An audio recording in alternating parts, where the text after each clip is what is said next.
Muitas pessoas não reparam, mas somos reféns de nossas próprias escolhas. Isso mesmo. Quase a totalidade das coisas que acontecem conosco são resultados das nossas próprias escolhas, das nossas opções. Muita gente acredita determinados fatos ao acaso. A má sorte é a boa sorte.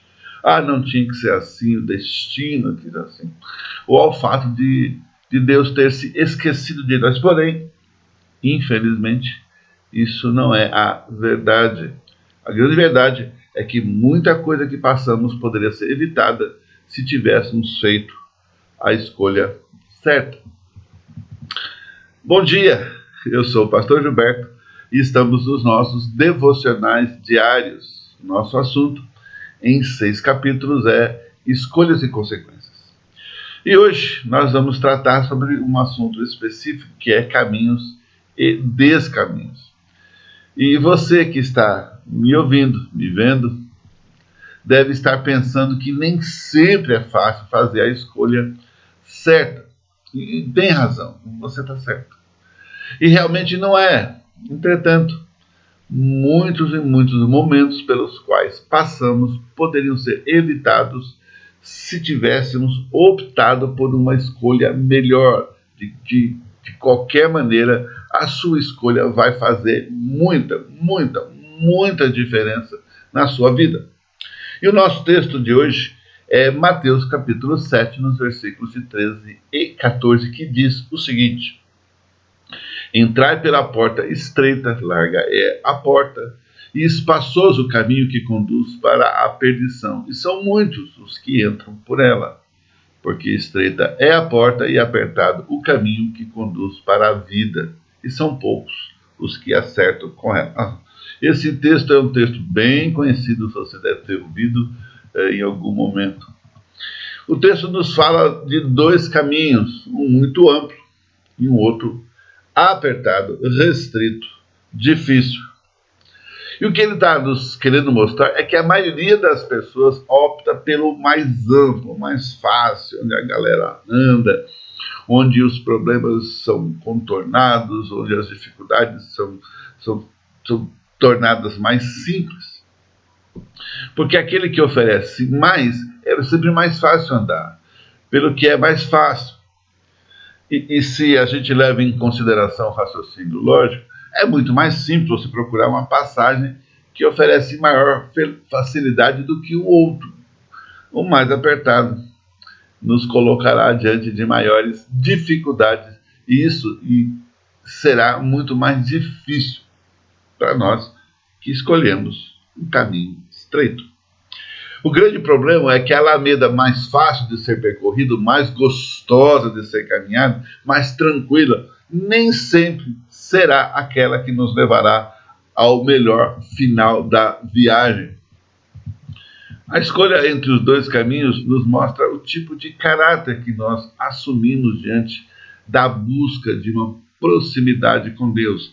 A nossa escolha vai revelar para mim, para você, para nós, para as pessoas ao nosso redor, qual é a pegada, qual é o propósito, qual é a intimidade que buscamos com Deus, ou estamos apenas numa viagem religiosa. Interessante que o caminho estreito vem antes de tudo. Em primeiro lugar, Jesus começa dizendo, entre pela porta estreita. Ele não está dando uma opção, ele está dizendo que elas existem. A porta estreita e a porta larga. Então, ele está dizendo, olha, entre pela porta estreita. Antes mesmo de especificar a porta estreita, ele já dá uma condição para nós avaliarmos, ele dá um spoiler, para dizer o vocabulário do momento. Ele diz que nós devemos entrar nela e não na larga. Por quê? Porque as palavras seguintes são sobre a porta larga. Então, é uma introdução que o Senhor faz sobre a porta estreita, mostrando que antes de qualquer coisa, independente do que falaria a seguir, deveríamos e devemos entrar pela porta estreita. Consegue entender? Nós estamos enfatizando que é por ela que devemos trilhar as nossas escolhas. Ela vai definir, vai ficar em alguns momentos mais difíceis. Por quê? Porque ela é estreita. Ela é complicada às vezes para passar, mas é a certa. O que eu acho interessante que precisamos entender isso, que a porta estreita significa apertada, de pouca folga. Então devemos andar por um caminho apertado, sem cedermos à corrupção, sem contendas, tendo em nós os frutos do Espírito, lá de Gálatas capítulo 5, né? E você vai lembrar um pouquinho sobre o que Gálatas capítulo 5 fala sobre como devemos... não sabe não? Gálatas 5:22. Sua responsabilidade de ir atrás hoje, não é? Aonde há pouca folga nesse caminho, não tem espaço para ficar indeciso.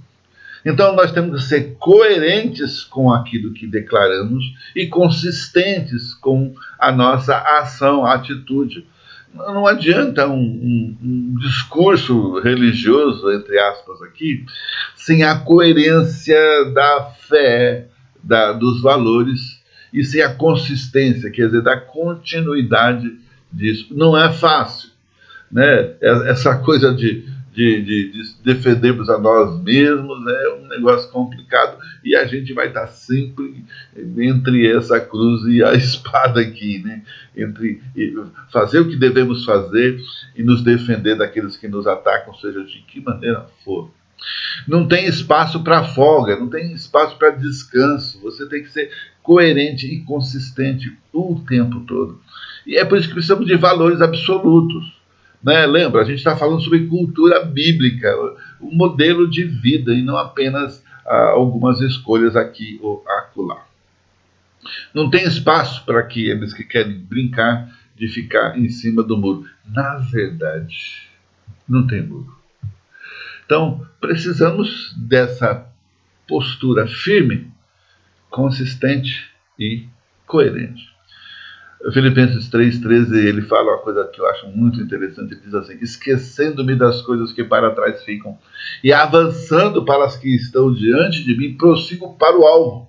Eu tenho um alvo, eu preciso de um alvo, porque como é que eu vou alcançar aquilo que eu estou procurando se eu me desvio dele, né?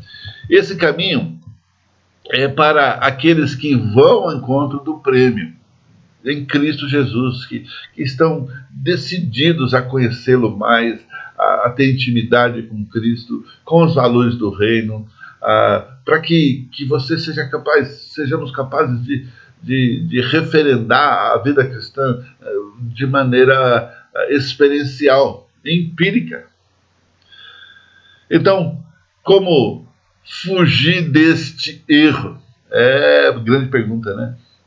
Porta larga, caminho largo. Então Jesus vai falar sobre esse assunto dizendo: porque larga é a porta, espaçoso o caminho que conduz à perdição, e muitos são os que entram por ela. Depois de falar sobre a porta estreita, ele nos mostra o outro lado da moeda, falando da porta larga e nos dando algumas descrições sobre ela. Ele diz o seguinte: o caminho é espaçoso, de forma fácil. Dá para entender que esse caminho é o que conduz aos deleites da vida, né? Aqueles momentos de felicidade pessoal,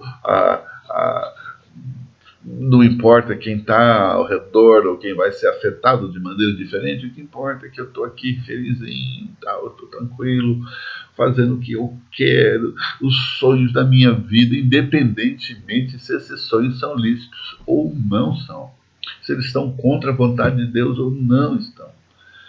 Onde estão aqueles que não se preocupam em caminhar na vontade de Deus, né? Esse pessoal que é um religioso, que tem pouco compromisso com a vontade e a palavra de Deus.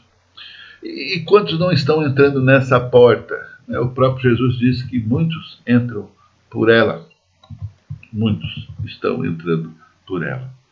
O caminho é atrativo, mas é pecaminoso. Ele vai errar muito, ele vai trazer muitas consequências desagradáveis para aqueles que estão tentando fazer a vontade de Deus.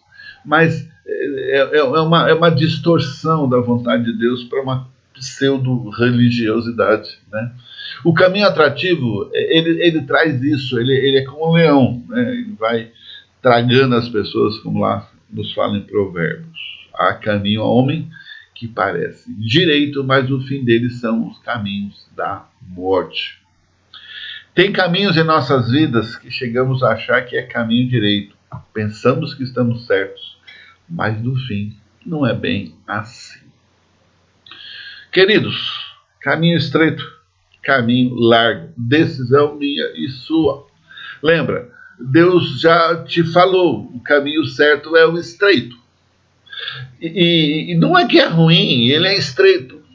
Não é que é difícil, ele é estreito. O que eu e você precisamos ter em mente é por que esse é o melhor caminho. E sermos coerentes e consistentes a respeito dele, porque querendo ou não, mesmo o caminho largo, vai ter problemas. Só que os problemas do caminho largo, eles vão ser talvez mais a menos em certos momentos, e em outros nem tanto. Talvez até piores do que o caminho estreito. Só que você está no meio da boiada, da galera, do pessoal que está tudo fazendo isso, porque o mundo tem uma proposta, não é? E nós sabemos qual é. A Bíblia diz que o mundo jaz no maligno, e ele vai ficar instrumentalizando a malignidade dele para que eu e você entramos nessa. Mas se eu estou no caminho estreito, eu estou longe de aceitar acenos, né, do caminho largo. Querido, que Deus te abençoe, que Deus te capacite, que Ele te forneça essa capacidade de, não de saber a diferença, mas de ser consistente e coerente no caminho estreito, porque esse é o caminho, não é uma dualidade aqui. E você pode, Deus já tem te fortalecido para isso, Deus tem te capacitado para isso. E eu quero te encorajar, meu querido, a permanecer no caminho estreito, para a glória de Deus. Em nome de Jesus. Amém e amém.